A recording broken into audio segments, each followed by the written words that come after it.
இந்த செய்தியை வழங்குபவர்கள் ரவி கலர்ஸ். இது ரவி டிபார்ட்மெண்டல் ஸ்டோரின் ஒரு அங்கம். Multi branded inner wears, kurti, tops, cotton pant, leggings, shawl, kids wears, Speedo swimming suits மற்றும் நைட்டிகள். பெண்கள் மற்றும் ஆண்களின் உள்ளாடைகளுக்கு என்றே ஒரு பிரத்யேக showroom. Ravi colours, Raja theatre signal அருகில், நேரு வீதி, புதுச்சேரி. வணக்கம். முக்கிய செய்திகள். புதுச்சேரியின் புதிய மாவட்ட ஆட்சியராக பொறுப்பேற்றுக் கொண்டார் குலோத்துங்கன். முதலமைச்சரை சந்தித்து வாழ்த்து பெற்று தனது பணியை தொடங்கினார். மனைவியின் கழுத்தறுத்து கொலை செய்த கணவன். புதுச்சேரியில் பரபரப்பு.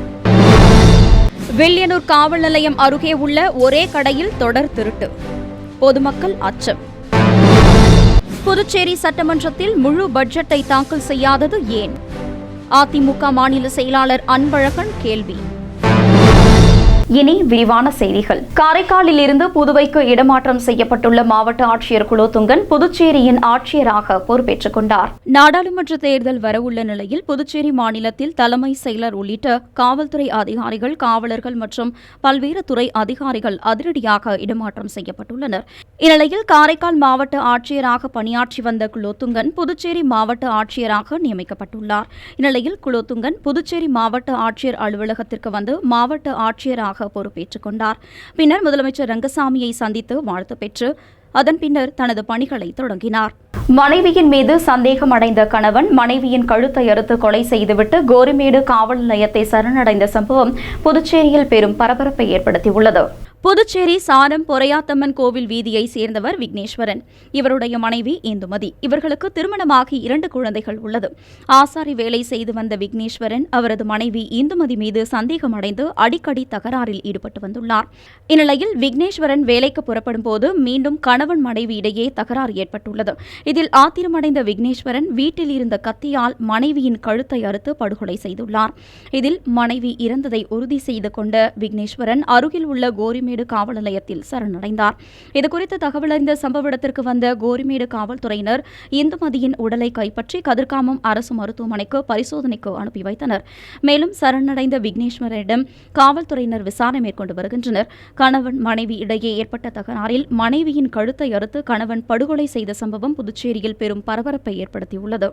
வில்லியனூர் காவல்துறைக்கு மிக அருகில் உள்ள ஒரே கடையில் அடுத்தடுத்து திருட்டு சம்பவங்கள் நடைபெறுவதை தடுக்க காவல்துறையினர் ஏன் நடவடிக்கை எடுக்கவில்லை என சமூக ஆர்வலர்கள் கேள்வி எழுப்பியுள்ளனர்.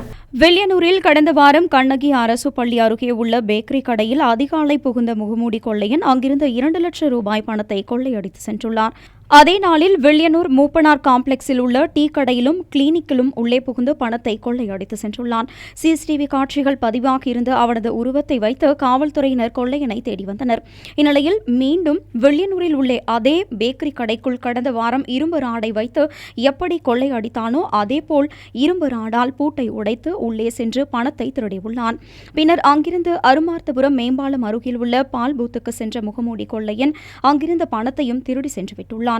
வில்லியனூர் சுற்றுவட்டார பகுதிகளில் தொடர்ந்து முகமூடி கொள்ளையின் கடைகளை உடைத்து பணத்தை கொள்ளையடித்த சம்பவம் வியாபாரிகளிடையே அச்சத்தை ஏற்படுத்தியுள்ளது. மேலும் வில்லியனூர் காவல் நிலையத்திற்கு மிக அருகிலே உள்ள ஒரு கடையில் திருட்டு சம்பவங்கள் நடைபெற்று வருவது அப்பகுதியில் பதற்றத்தை ஏற்படுத்தியுள்ளது. மேலும் இதுகுறித்து காவல்துறையினர் நடவடிக்கை எடுக்காதது ஏன் என்றும் சமூக ஆர்வலர்கள் கேள்வி எழுப்பி வருகின்றனர். காவலர்கள் ரோந்து பணியில் ஈடுபட்டும் குற்ற சம்பவங்கள் நடைபெறுகிறதா அல்லது காவலர்கள் ரோந்து பணியில் ஈடுபடுகிறார்களா அல்லது குற்ற சம்பவத்தை கண்டும் காணாதது போல் செயல்படுகிறார்களா என்பது சந்தேகமாக உள்ளது என்று சமூக ஆர்வலர்கள் கேள்வி எழுப்பி வருகின்றனர். மீண்டும் மீண்டும் திருட்டில் ஈடுபடும் முகமூடி கொள்ளையனை காவல்துறையினர் இதுவரை கைது செய்யாததால் அப்பகுதி பொதுமக்களிடையே அச்சம் நிலவி வருகிறது குறிப்பிடத்தக்கது. மத்திய அரசு நிதி ஒதுக்கீடு செய்தும் புதுச்சேரி மாநில சட்டமன்றத்தில் முழு பட்ஜெட் தாக்கல் செய்யாதது ஏன் என்று அதிமுக செயலாளர் அன்பழகன் கேள்வி எழுப்பியுள்ளார். புதுச்சேரி அதிமுக தலைமை அலுவலகத்தில் செய்தியாளர்களை சந்தித்த அக்கட்சியின் மாநில செயலாளர் அன்பழகன் சமீபத்தில் பாராளுமன்றத்தில் சமர்ப்பிக்கப்பட்ட பட்ஜெட்டில் யூனியன் பிரதேசத்திற்கான நிதி ஒதுக்கீட்டில் புதுச்சேரிக்கு மட்டும் 3269 கோடி ரூபாய் ஒதுக்கீடு செய்யப்பட்டுள்ளது. மத்திய அரசின் நிதி உதவி, மாநில அரசின் வருவாய், வங்கிகளிடம் கடன் பெறுதல் என மொத்த மூலதனத்தை கணக்கில் கொண்டும் பொதுத் தேர்தலை கணக்கில் கொண்டு புதுச்சேரி சட்டமன்றத்தில் முழுமையான பட்ஜெட்டை தாக்கல் செய்ய முடியும். ஆனால் புதுச்சேரி அரசு இடைக்கால பட்ஜெட்டை தாக்கல் செய்ய உள்ளதாக தெரிகிறது. கடந்த 10 ஆண்டுகளாக மார்ச் மாதத்தில் இடைக்கால பட்ஜெட்டை தாக்கல் செய்து வந்த நிலையில் கடந்த ஆண்டு முழுமையான பட்ஜெட்டை தாக்கல் செய்துவிட்டு தற்போது இடைக்கால பட்ஜெட்டை தாக்கல் செய்ய இருப்பது மாநில வளர்ச்சிக்கு குந்தகம் விளைவிக்கும் செயல் என்றும், புதுச்சேரியில் முழுமையான பட்ஜெட்டை தாக்கல் செய்ய திட்டக்குழுவை கூட்ட ஆளுநர் ஏன் தயங்குகின்றார் என்று கேள்வி எழுப்பினார். மேலும் தேர்தலில் போட்டியிட ஆர்வம் காட்டும் ஆளுநர் தமிழிசை சவுந்தரராஜன் உடனடியாக திட்டக்குழு கூட்டத்தை கூட்ட வேண்டும் என்று வலியுறுத்தினார். அரசினால் அறிவிக்கப்படும் எந்த திட்டமும் முழுமையாக மக்களிடம் கொண்டு சேர்க்க முடியாத நிலையை புதுச்சேரி பாஜக கூட்டணி அரசு செய்து வருகிறது. இப்போதும் காலம் உள்ளது. ஆளுநரும் முதல்வரும் ஆலோசித்து மத்திய அரசு அளித்த நிதியை கொண்டு முழுமையான பட்ஜெட்டை தாக்கல் செய்ய வேண்டும் என வலியுறுத்தினார். புதுச்சேரி மாவட்ட நீதிபதியின் உத்தரவை ஏற்று அதிமுக சார்பில் வைக்கப்பட்ட பேனர்களை அகற்றுவோம் என்றும் மாநில செயலாளர் அன்பழகன் தெரிவித்துள்ளார். துணைநிலை ஆளுநர் அவர்கள் திட்டக்குழு கூட்டத்தை கூட்டி பட்ஜெட்டுக்கான இறுதி ஃபிகரை முடிவு செஞ்சாங்க. உடனே முழுமையான பட்ஜெட் போடப்பட்டது. அவங்க ஜனவரி மாசம் 27ஆம் தேதி அந்த திட்டக்குழு கூட்டத்தை கூட்டினாங்க. இன்று வரைக்கும் புதுச்சேரி மாநிலத்தோட துணைநிலை ஆளுநர் அவர்கள் ஏன் திட்டக்குழு கூட்டத்தை கூட்டல? தேர்தலில் நிற்பதில் காட்டக்கூடிய ஆர்வம் திட்டக்குழு கூட்டத்தில் இல்லையா? ஆமா ஆமாங்க, இது ஆளுநருடைய கடமை. அது திட்டக்குழு கூட்டம் அவங்க தான் அதுக்கு சேர்மன். அவங்க கூட்டணும்னு சொல்லிட்டு அன்பான வேண்டுகோள் என் அன்பு சகோதரி துணைநிலை ஆளுநருக்கு. புதுச்சேரியில் சாலை பாதுகாப்பு வாரத்தையொட்டி 300க்கும் மேற்பட்ட காவலர்கள் உயிரிழப்பை தடுக்கும் வகையில் இருசக்கர வாகனத்தில் தலைக்கவசம் அணிந்து கொண்டு பொதுமக்களிடையே விழிப்புணர்வை ஏற்படுத்தினர்.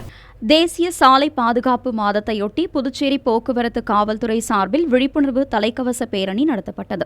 கடற்கரை சாலையில் உள்ள காந்தி சிலையில் இருந்து தொடங்கிய விழிப்புணர்வு பேரணியை காவல்துறை துணைத் தலைவர் பிரஜேந்திரகுமார் யாதவ் கொடியசைத்து துவக்கி வைத்தார். இருசக்கர வாகன பேரணியில் காவல்துறை துணைத் தலைவர் உட்பட 300க்கும் மேற்பட்ட காவலர்கள் கலந்து கொண்டு தலைக்கவசம் அணிந்து கொண்டு பொதுமக்களிடையே சுமார் 10 கிலோமீட்டர் தூரம் வரை சென்று விழிப்புணர்வை ஏற்படுத்தினர். புதுச்சேரியில் வணிக நல வாரியம் அமைக்கப்படும் என அறிவித்து முதலமைச்சர் ரங்கசாமிக்கு நன்றி தெரிவித்தும், ரவுடிகள் மாமூல் கேட்பதை கட்டுப்படுத்த அரசு நடவடிக்கை எடுக்க கோரியும் 300க்கும் மேற்பட்ட வணிகர்கள், வியாபாரிகள் இருசக்கர பேரணி சென்றனர். புதுச்சேரியில் வணிகர்கள் கூட்டமைப்பின் கொடியை வெளியிட்டதற்கும் வணிகர்களின் வாழ்வாதாரத்தை காக்கின்ற வகையில் வணிக நல வாரியம் அமைக்கப்படும் என அறிவித்த முதலமைச்சர் ரங்கசாமிக்கு நன்றி தெரிவித்தும், வணிகர்களிடம் ரவுடிகள் மாமூல் கேட்பதை கட்டுப்படுத்த அரசு நடவடிக்கை எடுக்க கோரி வணிகர்கள் கூட்டமைப்பு சார்பில் இருசக்கர வாகன பேரணி நடைபெற்றது. புதுச்சேரி மூலக்குளம் எம்ஜிஆர் நகரில் இருந்து தொடங்கிய இந்த வணிகர்களின் இருசக்கர வாகன பேரணியை வணிகர் கூட்டமைப்பின் தலைவரும் சட்டமன்ற உறுப்பினருமான சிவசங்கர் கொடியசைத்து துவக்கி வைத்தார். இதில் 300க்கும் மேற்பட்ட வணிகர்கள் இருசக்கர வாகனத்தில் 23 தொகுதிகளிலும் பேரணியாக சென்றனர்.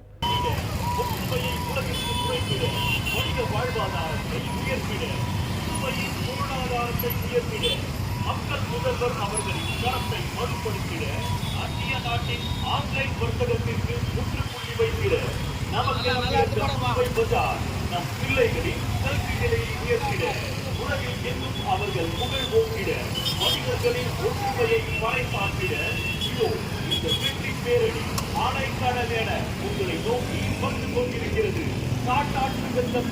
புதுச்சேரி சட்டசபையில் முதலமைச்சர் ரங்கசாமி அறிவித்தபடி மீண்டும் பணி வழங்கவில்லை என்றால் பாராளுமன்ற தேர்தலை புறக்கணிக்க உள்ளதாக தொடர் போராட்டத்தில் ஈடுபட்டுள்ள பொதுப்பணித்துறை பணி நீக்கம் செய்யப்பட்ட ஊழியர்கள் தெரிவித்துள்ளனர். புதுச்சேரி அரசின் பொதுப்பணித்துறையில் கடந்த 2016ஆம் ஆண்டு வவுச்சர் அடிப்படையில் சுமார் 2000 ஊழியர்கள் பணியில் அமர்த்தப்பட்டனர். இந்த பணி நியமனம் தொடர்பாக தேர்தல் ஆணையத்துக்கு பல்வேறு புகார்கள் சென்றதைத் தொடர்ந்து ஊழியர்களை பணி நீக்கம் செய்து தேர்தல் ஆணையம் நடவடிக்கை மேற்கொண்டது. இந்நிலையில் கடந்த 7 ஆண்டுகளாக அவர்கள் தங்களை மீண்டும் பணியில் சேர்க்க கோரி தொடர் போராட்டங்களை நடத்தி வந்த நிலையில் கடந்த சட்டமன்ற கூட்டத்தொடரில் நீக்கம் செய்யப்பட்ட ஊழியர்களுக்கு மாதம் 10,500 ரூபாய் ஊதியத்துடன் மீண்டும் பணி வழங்கப்படும் என அறிவித்தார். இந்நிலையில் முதலமைச்சர் அறிவித்தும் மீண்டும் பணி வழங்காததை கண்டித்து பொதுப்பணித்துறை பணி நீக்கம் செய்யப்பட்ட ஊழியர்கள் போராட்டக் குழு சார்பில் பிப்ரவரி 12ஆம் தேதி முதல் வரும் 14ஆம் தேதி வரை 3 நாட்கள் சுதேசி பஞ்சாலை அருகே கவன ஈர்ப்பு தொடர் முழக்க போராட்டத்தில் ஈடுபட்டுள்ளனர். சுமார் 200க்கும் மேற்பட்டோர் அரசு அறிவித்தபடி மீண்டும் வேலை வழங்க கோரி மாநில அரசுக்கு எதிராக கண்டன கோஷங்களை எழுப்பினர். மேலும் வேலை வழங்கவில்லை என்றால் 2000 குடும்பத்தை சேர்ந்த பணி நீக்கம் செய்யப்பட்டவர்கள் வரும் பாராளுமன்ற தேர்தலை புறக்கணிக்க உள்ளதாகவும் அவர்கள் தெரிவித்துள்ளனர்.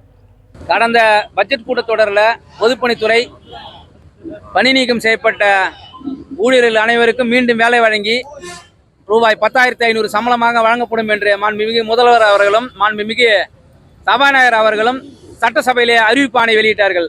அவங்க அறிவித்து 11 மாதம் ஆகிறது. இது வரைக்கும் எங்களுக்கு மீண்டும் பணி வழங்குறதுக்கான எந்த நடவடிக்கையும் எடுக்கவில்லை இந்த அரசாங்கம்.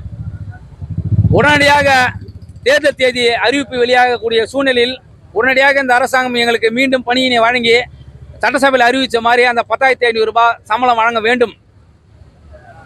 அப்படி இல்லாத பட்சத்தில் நாங்கள் அனைவரும் சேர்ந்து இந்த நடக்கும் நாடாளுமன்ற தேர்தலை புறக்கணிப்போம் என்பதை அரசுக்கு இதன் வாயிலாக தெரிவித்துக் கொள்கிறோம்.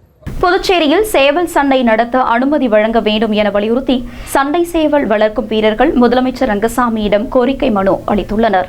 தமிழர்களின் பாரம்பரிய விளையாட்டில் ஒன்றான சேவல் சண்டையை புதுச்சேரியில் நடத்த அனுமதி அளிக்க வேண்டும்.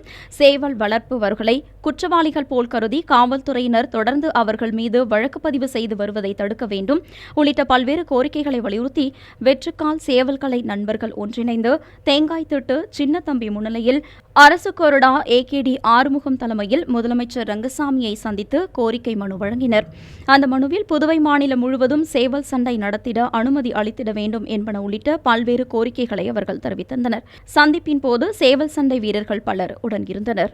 அடுத்து வருவது புதுச்சேரியில் இன்றைய பெட்ரோல் மற்றும் டீசல் விலை விவரம். சர்வதேச சந்தையில் கச்சா எண்ணெயின் விலை நிர்ணயத்திற்கு ஏற்ப நாள்தோறும் பெட்ரோல் மற்றும் டீசலின் விலை மாற்றியமைக்கப்பட்டு விற்பனையாகி வருகிறது. அதன்படி புதுச்சேரியில் 1 லிட்டர் பெட்ரோல் 96 ரூபாய் 16 காசுகளுக்கும் டீசல் 1 லிட்டர் 86 ரூபாய் 33 காசுகளுக்கும் விற்பனை செய்யப்படுகிறது. இனி வருவது புதுவையில் இன்றைய தங்கம் மற்றும் வெள்ளி விலை நிலவரம். இன்றைய தங்கம் வெள்ளி விலை விவரம். புதுவையில் இன்றைய தங்கம் வெள்ளி விலை விவரம் வழங்குபவர்கள் முத்து கோல்ட் ஹவுஸ், பாண்டிச்சேரி. தங்கம் 1 கிராம் 5770 ரூபாய். இன்றைய தங்கம் வெள்ளி விலை விவரம். வெள்ளி 10 கிராம் 760 ரூபாய். இத்துடன் ஏஎம்என் செய்திகள் நிறைவடைந்தன. வணக்கம். Top quality service by global #1 brand Samsung. Only at Samsung Smart Plaza, largest single brand store in Pondicherry. Number 104 Anna Salai, Pondicherry. Puducherry உங்கள் AMN TV செய்திகளை யூடியூபில் உடனுக்குடன் காண AMN TV பாண்டிச்சேரி சேனலை சப்ஸ்கிரைப் செய்யுங்கள். பெல் பட்டனை மறக்காமல் கிளிக் செய்யுங்கள்.